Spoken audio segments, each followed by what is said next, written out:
Welcome back to Wild Beauty, our online introductory course for native landscape design. In the last section, we focused on evaluating your site, understanding sun exposure, soil, and drainage. Now that you've gathered that essential information, it's time to translate it into an actionable design plan. In this section, we're going to cover the key design principles that will help you create a native landscape that is not only functional, but beautiful and full of life. This is the third section in our 7-section course, Design Principles and Planning. After completing this section, you will have mastered the design principles that have been laid out in the first half of this online course. These are necessary to lay the foundation for selecting and caring for your own native plants. The second half of this course will be dedicated to choosing, installing, and nurturing your native landscape. Let's dive in. To begin, let's talk about our 4 fundamental principles that will guide your design: unity, variety, balance, and rhythm. Each of these principles play a role in making your landscape feel cohesive, dynamic, and visually engaging. In this section, we will learn how to combine these core design principles with functionality, creating a usable, livable space that checks off every box on your list. Our first design principle is unity. Unity is all about creating a sense of cohesion across your landscape. You achieve unity by repeating design elements, whether it's specific plants, colors, or textures. Even informal, wild landscapes can have a sense of unity when these repeating elements are put into place. For example, look here. These clumps of native grasses, big bluestem grass specifically, are repeated along the pathway, giving a sense of consistency and flow. You can use this principle to connect different parts of your garden so everything feels like it belongs together, even if they're spaced further apart. Looking at this fun, colorful example, here we have a somewhat wild cottage garden landscape to work with. A huge array of various blooms is set before us, but if you look closer, you'll notice some familiar patterns popping up. Pink phlox and yellow helianthus repeat throughout this design, appearing in every flower bed. Tall gladiolas add a wild touch with their height and bold blooms, but they repeat consistently throughout. Green, well-kept grass indicates easy pathways to view each of these flower beds, and it helps reel in the poetic chaos of this area with a calming sense of unity. While unity is crucial to our design, we don't want our garden to feel too monotonous, which brings us to variety. Variety adds visual interest by mixing things up. You can introduce different plant types, textures, and colors to keep your design exciting. Check out this combination. Tall wildflowers, low-growing ground covers, and colorful foliage make this space more vibrant. The key is balance. That's our next principle of design, so your variety doesn't feel chaotic. Referring back to this cottage garden example, tall wildflowers, low-growing ground covers, and a huge variety of different textures make this space more vibrant. Many different colors are in bloom at the same time, adding variety to this playful landscape. But as wild and informal as this landscape may seem, it still has this calming sense of intention, that every flower was placed intentionally in that spot so that we can take in its wild beauty. The key is balance. Balance is what keeps variety in check so that your garden looks more intentional. Balance also happens to be our next design principle. Balance ensures your garden feels harmonious. There are 2 main types, symmetrical and asymmetrical. In a symmetrical design, each side mirrors the other. This is great for more formal garden designs. In contrast, an asymmetrical layout is more relaxed, which often works beautifully with native plants. Here's an example. This landscaped pathway has dense flowering shrubs on one side, balanced by taller trees with bare trunks and low-growing flowers on the other.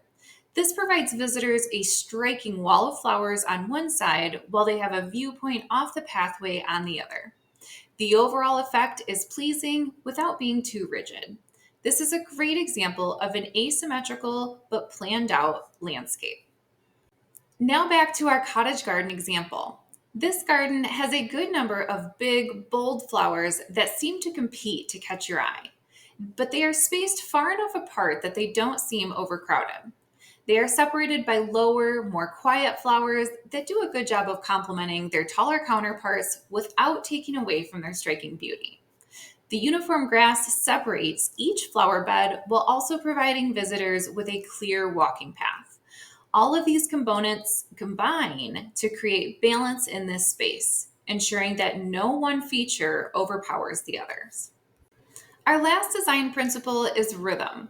Think of rhythm like the beat of a song, guiding your eyes through the landscape. You can create rhythm by repeating elements at regular intervals, like this path lined with flowering perennials. The repeating clusters of flowers help draw you deeper into this garden, creating a sense of flow and movement.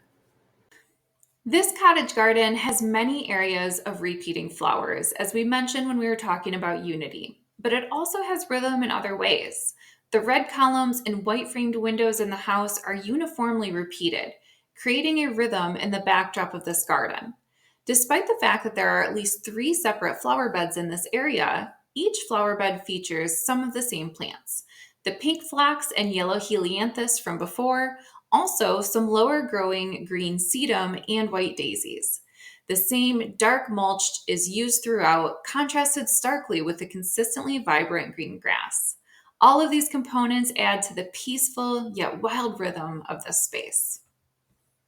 Now that you understand the design principles, it's time to think about how you'll use your space. Designing a garden isn't just about how it looks, it's also about how it functions. Let's talk about this more. Think about how you want to use your outdoor spaces. Do you need a spot for dining, a peaceful area to relax, a play space for the kids, or perhaps a dedicated gardening area? Defining these functions early on helps guide your layout. For example, this seating area is surrounded by soft, low maintenance native plants that create a calm, inviting atmosphere for outdoor dining. Keep in mind that you do not need to execute all of your landscape plans in the same year. If a paver patio in a dining area isn't in your budget this year, that's okay. Plan out what you want your final picture to look like, then identify what areas you'll tackle in each phase. Knowing your final plan ahead of time enables you to reserve those spaces when you do not have the budget to complete them. Once you've decided on your functional areas, consider how people will move through your garden. You want to make sure that your layout feels natural. Place walkways and pathways that guide you from one space to another without disrupting the flow. You'll want to plan ahead for special considerations when it comes to the flow of your garden space. For example, will you have young children using the space? If so, you'll likely want open spaces where they can run and play with easy visibility from the house so you can keep an eye on them.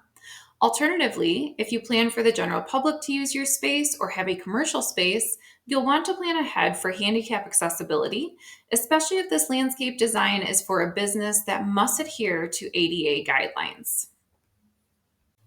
Let's take a moment to talk about the balance and the difference between hardscape and softscape. Hardscape refers to the solid elements of your garden, things like patios, walkways, and walls. Whereas softscape is everything living, plants, ground cover, lawns, etc. A good design is a design that can balance both. Too much hardscape can feel cold and uninviting, while too much softscape might look overgrown or unstructured. The goal is to create spaces where the hard and the soft elements combine and complement each other, like this patio that's softened by a border of native wildflowers. I really love this example of a balanced hardscaped and softscape landscape.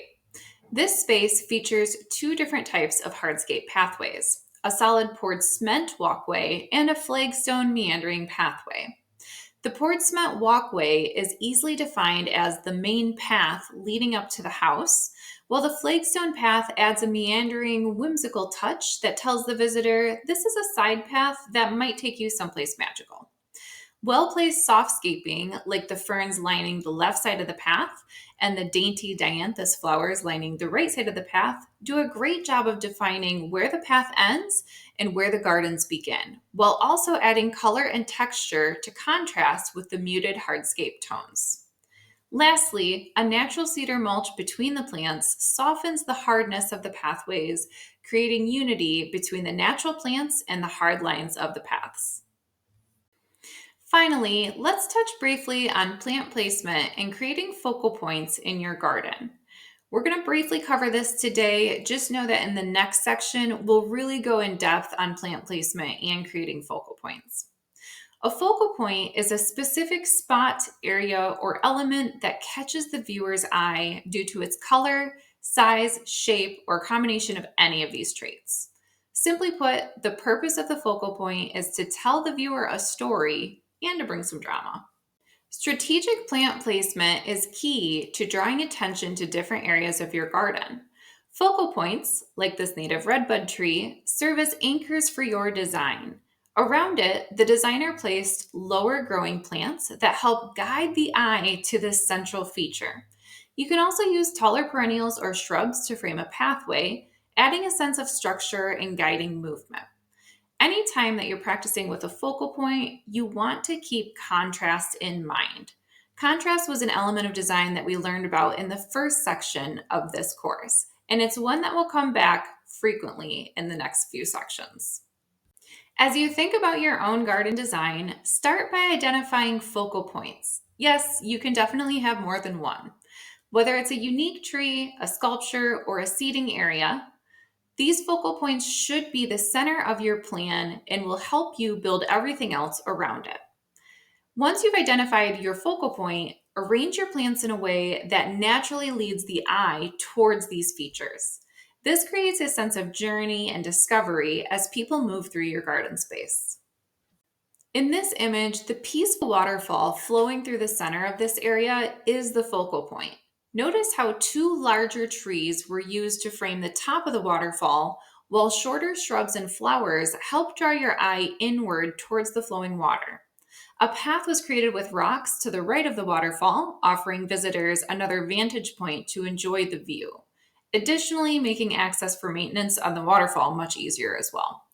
A comfortable bench was placed thoughtfully in the shade of the house for comfort, but angled towards the waterfall so that visitors can easily view the main attraction. A rock border clearly defines where the edge of the landscape ends and the lawn begins. Despite this landscaped area being relatively small, the designer packed it full of functional and aesthetically pleasing features that make this space easy to use and enjoy. By using these design principles, unity, variety, balance, and rhythm, along with thoughtful plant placement, you can begin shaping a garden that feels both functional and visually captivating. Now that we've built the foundation for how to create aesthetically pleasing and functional landscapes using these design concepts, we're ready to start filling in the rest of your design. The next section of this course is one that most of you have been waiting for. We're going to dive in head first to plant selection and placement, helping you choose the best native plants for your unique landscape. You won't want to miss it. We'll see you there.